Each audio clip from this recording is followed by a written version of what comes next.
تعال تعال تعال يا حبيبي تعال. حياكم الله. حياكم الله. حياك الله. حياك الله يا استاذ رياض. اسمك ايه؟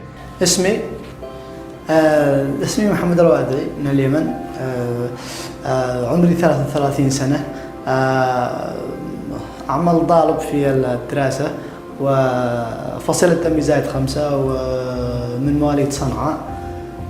طبعا أنا معجب بالبرنامج هذا ومعجب بشخصكم الكريم يا أستاذ راغب. حياك الله يا أستاذ راغب. انت عندك مواهب في كذا حته، يعني خلي بالك برضو دي شكلك فنان شامل. طبعا أنا فنان وبرضه ممثل وسباك وعلى فكرة يا أستاذ راغب، إذا مثلا نفسك أسوي لك ديكور في البيت حقك ولا شيء أهلا وسهلا، هذا ما نقصرش معك وداري أبو يمن، يعني أي حاجة نسويها.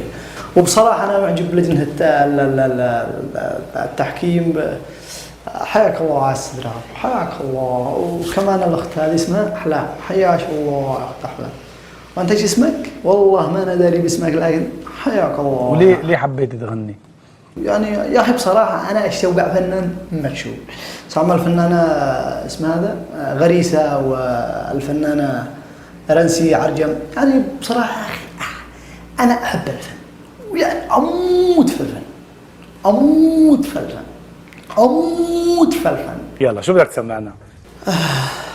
بصراحة أحب أسمعكم أغنية الأماكن.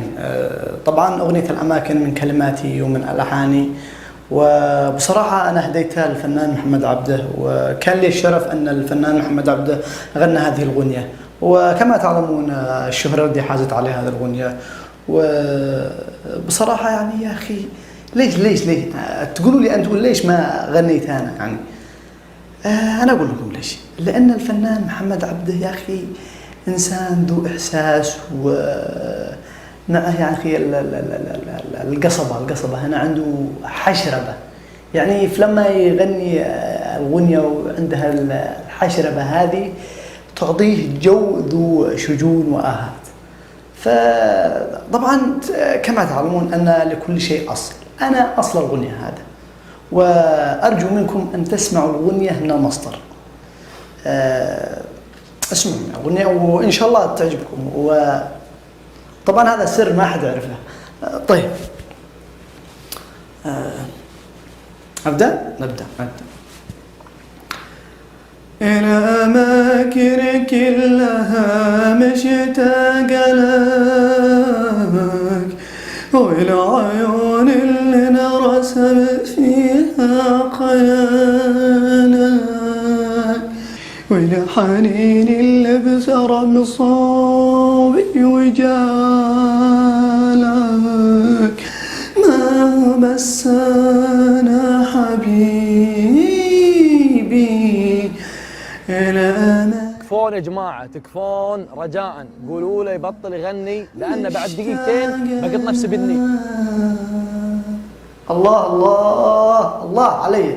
كيف؟ ايش رايكم؟ حبيبي انت بدك ترجع، بدك تغني شيء متمكن منه. مالك يا ما بين استرجع غني عم راغب ابوها الزره. انت قلت لك لا بدي مثل، وانت ما دخلش اغني ولا مثل، انا حر. مين بقى وانت ما اليك جالي. انا اسف من يقولوا لكم قوم ضواو. أنا اليوم في هذا المقطع أبرأ إلى الله عز وجل وأبين لكم أمر مهم جدا حول معنى هذه الكلمة. كلمة آيدول هو بمعنى معبود أو صنم أو وثن أو طاغوت. يا اخي ايش فيها؟ معبود العرب بس. بس هو راسش ما عاد شيء. المعذر يا شيخ، انا عاد اخليهم لك الان يعتذروا قدام العالم. هذه كلمة يعني ليست غريبة علي والله الحمد، ولكن أحضرت المصادر حتى تصدق إن شاء الله.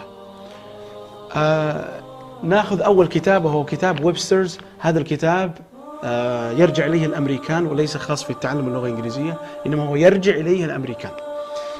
كلمة idol هنا يقول an image of a god used as an object or instrument of worship، يعني هي صورة إله أو شيء جماد أو مصنوع من أداة للعبادة. هذه القواميس الكبيرة. روح للقواميس الخاصة بالتعليم اللغة الإنجليزية أو تعلم اللغة الإنجليزية، كتاب خلاص يا شيخ، أنا بالنسبة لي مصدق لك من غير أي كتب ولا قواميس. ومش غريب على بعض القنوات يجيبوا من التفاهات هذه. والذي ما بيجمعه لا كتب ولا قواميس يدخل ترجمة جوجل واكتب فيها الترجمة عرب ايدول ويشوف ايش معناها. تمام. تعرف شو؟ يلا انا اشيكم تعتذروا الان. وين دي حد راغب؟ 1 2 3 هاي. طيب ما دام ان البرنامج فيه مشاكل في التسمية، ليش ما تسموا محبوب العرب؟ ليش عدل عرب ايدول؟ ليش؟ انا اقول لك ليش. لان البرنامج عندنا يتكون من ذكور واناث، وبالتالي فان كلمة محبوب العرب قد لا تكون مطابقة 100% مع طبيعة الفائز او الفائزة. فهمتوا يا جن ولا فهمتوا حاجة؟ أنا فهمكم. نفرض مثلا أننا سمينا البرنامج محبوبة العرب، وبعدين دخلنا في الجد، والذي مات والذي دوخ، وفي الأخير يطلع لنا الفائز ذكر. هل يعقل بأن نسمي طيب تقولوا لي ايش المطلوب؟ انا اقول لكم ايش المطلوب. لا احد يصوت برسالة نصية للمتسابقين، لانكم عندما تقومون بذلك فانكم تقومون بدعم البرنامج، وبالتالي فانكم تشاركون في الاثم. وبيني وبينكم بدل ما تصوتوا للتافهين هؤلاء كان تصوتوا لأفضل.